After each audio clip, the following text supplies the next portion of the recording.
Allah menyatakan mengenai azwajan, bahwa Allah menciptakan makhluknya itu berjodoh-jodoh. Itu ayatnya apa? Subhanalladzi khalaqal azwaja kullaha mimma tumbitul ardu min anfusihim wa mimma la ya'lamun. Oke, jodoh itu hanya laki-laki dan perempuan atau ada perjodohan-perjodohan yang lain? Tidak harus. Jadi misalnya air itu H2O, H hidrogen 2, oksigennya 1. Itu jenis perjodohan zat. Ya. Kalau asam sulfat H2SO 4. Kalau NH3 natrium 1, hidrogen 3. Ambune gak enak. Nah, Pak Esa malam hari ini diperjodohkan oleh Allah di dalam kemesraan aransemen cinta dan musikal yang luar biasa, direstui Allah langsung. Anda pikir gampang? Kalau tidak dijodohkan Allah emang gampang. Semua orang yang nyanyi itu yang bunyi dulu musiknya untuk menentukan kunci nadanya, ya toh? Baru yang nyanyi ikut atau disepakati dulu.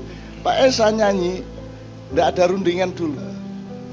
Pokoknya dia bersuara begitu saja, dan ternyata tidak ada masalah bagi Kiai Kanjeng untuk memasukinya karena memang Allah sudah menjodohkan mereka. Kan begitu. Dan yang dijodohkan Allah adalah orang yang ikhlas dengan ikhlas. Ya, Pak Muzamil, ada kalimat Allah yang negasinya az-zaniyatu la yankihuha illa zanin. Oke. Kalau orang-orang yang penyelingkuh, dia tidak akan kawin dengan siapapun kecuali juga dengan penyelingkuh. Tapi orang-orang yang ikhlas pasti akan berjodoh dengan orang-orang yang ikhlas. Dan pada malam hari ini semua sampai yang ke belakang, sing ketok gak ketok, sing ning kono-kono, ning wit-witan, ning buk-buk, ning tembok-tembok, semua adalah orang-orang yang ikhlas pada malam hari ini. Dan kita akan diperjodohkan oleh Allah SWT tidak hanya di dunia tapi juga di kampung halaman asli kita kelak, yaitu surga, Jannatun Naim. Khalidina fiha abada. Coba tak tanya, Anda ini makhluk penduduk bumi yang sedang berjuang mencari surga, ataukah Anda ini penduduk surga yang sedang outbound di bumi? Outbound itu wong Jawa ngarani piye? Mampir ngombe, urip ning mampir ngombe. Jadi ini bukan tempat kita membangun sesuatu yang permanen. Ya, kalau mau bangun infrastruktur surga. Itu ya. Jadi kita ini penduduk surga karena Mbah Adam adalah penghuni surga, dan kita besok-besok akan menjadi penghuni surga. Dan sok-sok pengajian ini meneh ya ning swarga ya. Ning kono wis ora ana tausiah, wis ora perlu, wis mlebu swarga, wis ora perlu dinasihati apa. Pokoke ning swarga wis beres urusane, gari bermesraan. Tinggal bermesraan di surga gitu ya. Ya tak dongake sing ora tercapai untuk menikahi seorang wanita yang diidamkan, nanti Allah mentakdirkannya menjadi suami istri di surga. Jadi gue tenang is, ning jono ora rabi meneh rapopo, sing penting ning swarga sesuk entuk cah-cahayu. Amin ya rabbal alamin. Nek ento.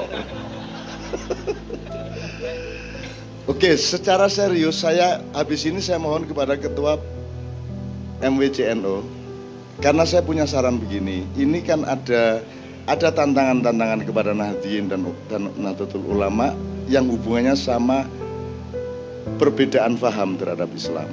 Ya.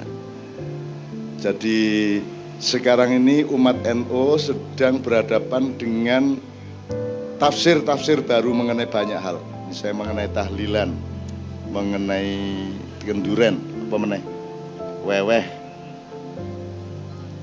selawatan, ziarah kubur, sedekah bumi, sapi turute. Kita berhadapan dengan al-humaqah, dengan kaum ahmak, orang yang tidak bisa diajak bicara, orang yang ngertinya alif dan tidak bisa memahami a, orang apa meneh kok ho, engko hono coroko haram, engko selapanan haram suwe-suwe. Saya itu minta dengan sangat satu. Nahdlatul Ulama dari pusat, entah bagaimana pengorganisasian dan pengelolaannya, itu menyusun dan menerbitkan buku fikih, katakanlah mungkin namanya fikih Nahdliyah, yang pasti berisi fikih-fikih yang dasar, yang default mengenai hal-hal yang setiap hari menjadi panduan bagi orang Islam, tapi ada tekanan atau aksentuasi terhadap tantangan-tantangan yang sekarang sedang terjadi.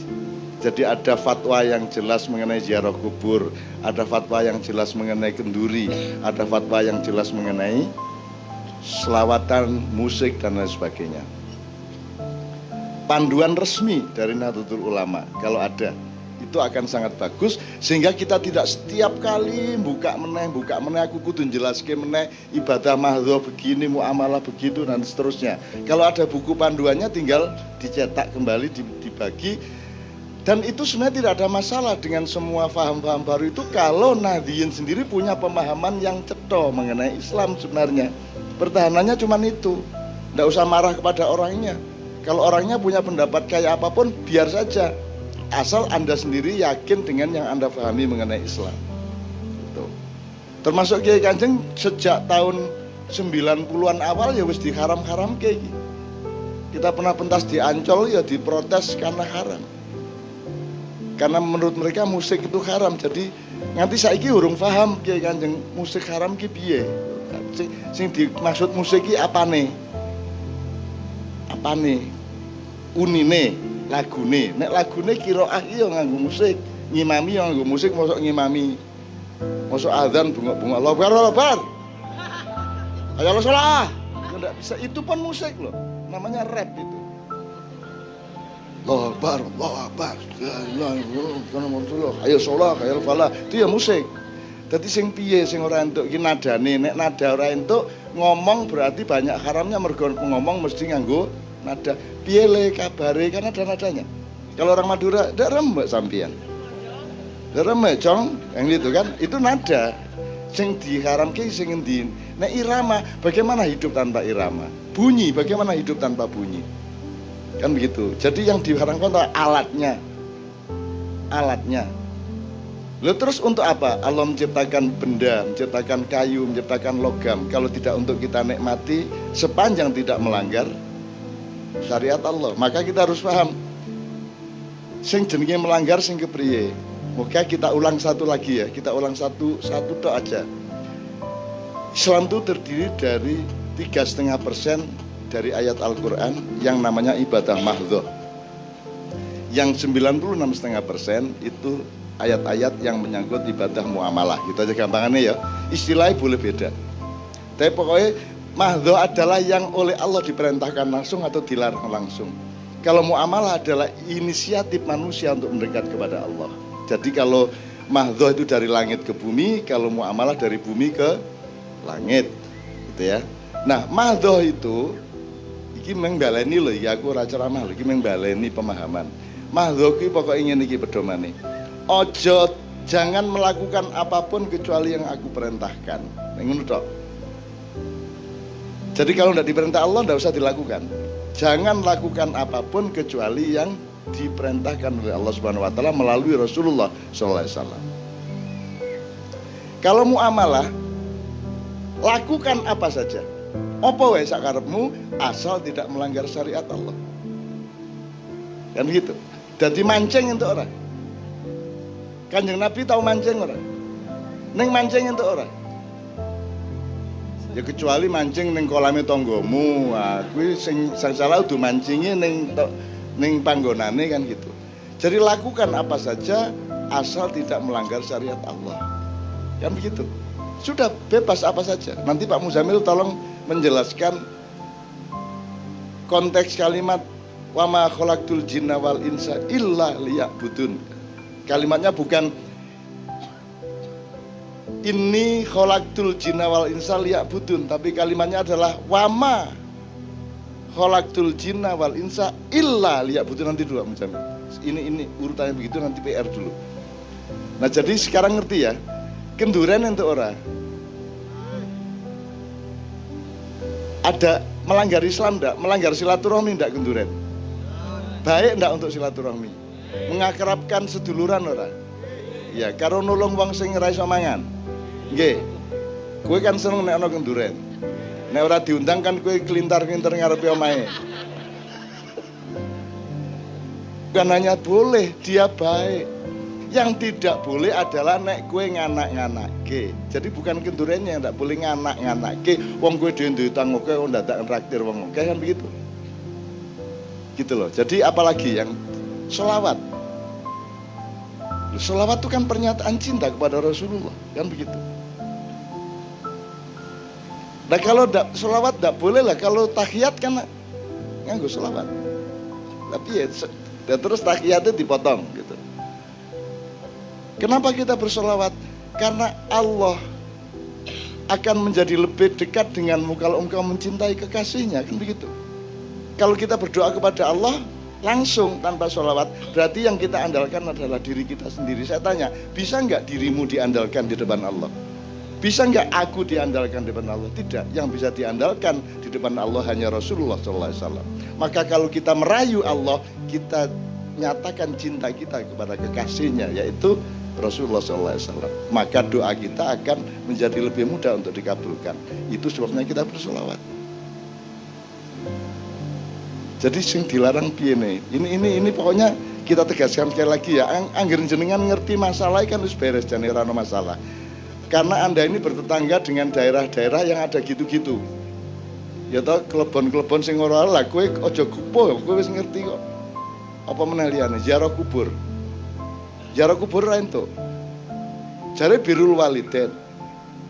Birrul walidain itu apa? Menghormati orang tua, bapakmu tok ya apa mbahmu juga. Buyut juga, canggah, mbah wareng, udeg-udeg, dupa bosok, apa meneh liyane? Gantung siwur. Sampai 18, itu semua walidain apa tidak? Semua adalah orang tua. Aku saiki takon, nek bapakmu wis ning kuburan, kowe isih duwe wong tua ora? Kuwi tetep wong tuamu dudu sing ning kuburan. Lah kowe kudu apik to karo wong tuamu. Kok parani? Kok ora entuk? Kok parani? Dudu kuburane, tapi hakikat bahwa kamu punya orang tua yang sekarang sedang mengalami transformasi jasad dia, di mana tulang belulangnya ada di dalam tanah, tapi hakikinya bapak, kakek, mbahmu itu tetap ada di dalam kehidupan.